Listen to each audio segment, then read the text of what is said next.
Welcome to Buckeyes Tomorrow Morning for Tuesday, October 15th. I'm your host, Tom Orr. The Nebraska game is in 11 days. The game against Michigan in 46 days.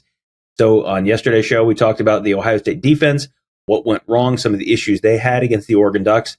On offense, more stuff went right than went wrong generally throughout the course of the evening. Buckeyes put up 31 points, put up 6.9 yards per carry. All those are generally winning numbers more often than not for a team. They were not. On Saturday night, Buckeyes came up just short against the Oregon Ducks. Today, you're going to get to hear a little bit from Ryan Day and Ohio State quarterback Will Howard on why that happened, what worked, what didn't work, and why they came up just short. Let's start with Ryan Day.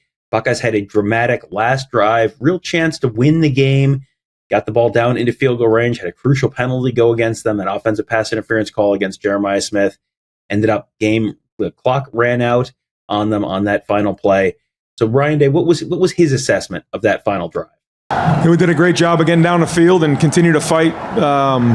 But on the one play there, DB's grabbing on Jeremiah. Jeremiah's fighting there, and they call the flag there, and that cost us. But it shouldn't come down to one play, and we said that before. And we want to leave no doubt, and I felt like we should have done that tonight. We did not, and so then you put it in the hands of a call, and you don't get it, and that's on us. It should never come down to that situation. We had too many X plays tonight. We turned the ball over in the first half, and it cost us. And so we got to do a better job of handling those situations and playing better overall. Just too many explosive plays on a defensive side. The Buckeyes really did play pretty well on offense for most of the game. They did have a couple really critical mistakes. One was a turnover, one was kind of turnover adjacent. It wasn't a turnover on the score sheet, but really kind of functionally acted like one. The fumble by Quinshon Judkins, the ball was stripped out. That set up Oregon's first touchdown. That was one very big mistake for the Buckeyes. The other, Oregon executing that onside kick after the personal foul penalty on Jordan Hancock, let them kick off from the 50. That ball hit Caleb Downs, gave Oregon an extra possession. They kicked a field goal on that one, and those 3 points ended up being a real big part of that game. So what was that? I mean, just two mistakes, but it feels like that really cost the Buckeyes. Yeah, that's it. And we hammer it home. We drill the heck out of it, and we talk about take care of the football, and to have the ball, turn the ball over right there and give it to them in plus territory. That was a huge play in the game. And then we worked hard this week actually on returning the ball after a penalty on the 50-yard line. We knew they were going to do something like that, and they hit it right into Caleb, and so that was well designed by them, but that one hurt. But we kept fighting, we kept hanging in there, and after all that, it was they were winning by one at halftime, so we felt like we'd come out and play if we just got lined up and communicated well and fit the runs better and kind of went back and forth, but couldn't quite get the stops we needed them to, and didn't finish it. And again, we talk about leaving no doubt and not coming down to one play, and that's what happened in this game. And so we can sit here and look at one play here, one play there, or complain about a call, but we're not going to do that. We're going to own it, and we've got to get it fixed. The Buckeyes are headed into their week off now, and that off week comes at a very good time because they have some stuff to figure out. Tigger Shabola went down with an injury in the first half, and he came back later in the game, so he's presumably going to be okay moving forward. But there is a big looming question at left tackle for the Buckeyes. Josh Simmons went down. He was carted off. After the game, you're going to hear Ryan Day talk about the fact that it does not look good for Josh Simmons to return this year. So what is the plan going to be at the offensive line as they try and replace their starting left tackle?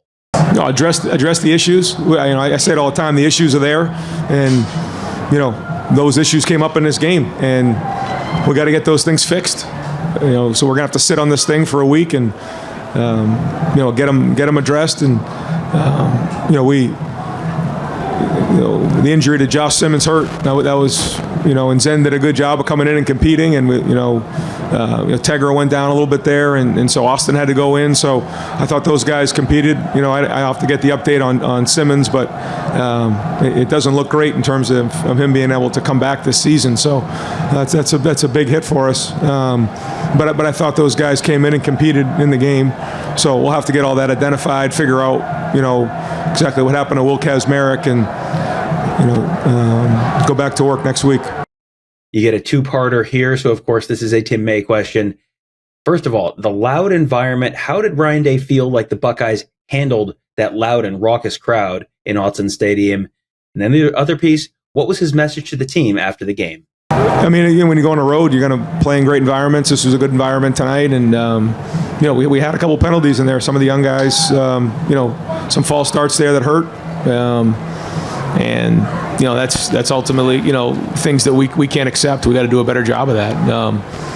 But I thought guys kept fighting and they kept swinging, and even down to the 1 yard line at the end, I thought the defense got a big stop there to give the offense a chance with 147. If they score that touchdown, it's a 2-score game. Game's pretty much in hand there. So defense did get a stop there to give the offense a chance. And that's when it comes down to offense, defense, stats, all that. What's the number one thing? The number one thing is to win the game, and it didn't happen tonight. But in terms of message with the team, yeah, it's halfway through the season. This one's going to hurt. It does hurt. Should have won the game. Give Oregon credit. They played well, but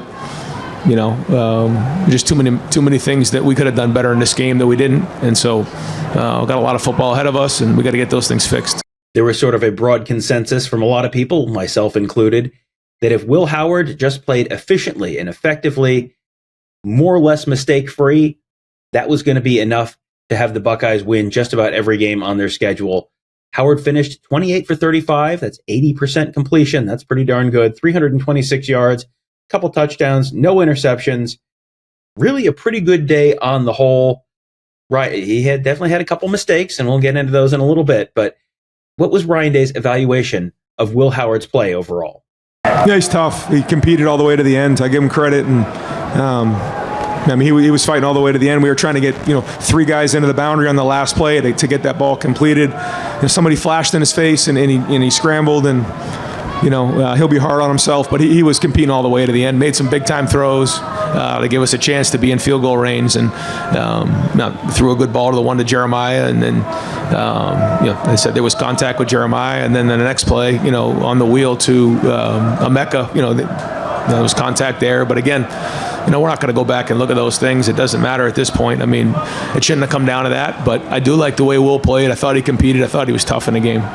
So that was Ryan Day's evaluation of Will Howard.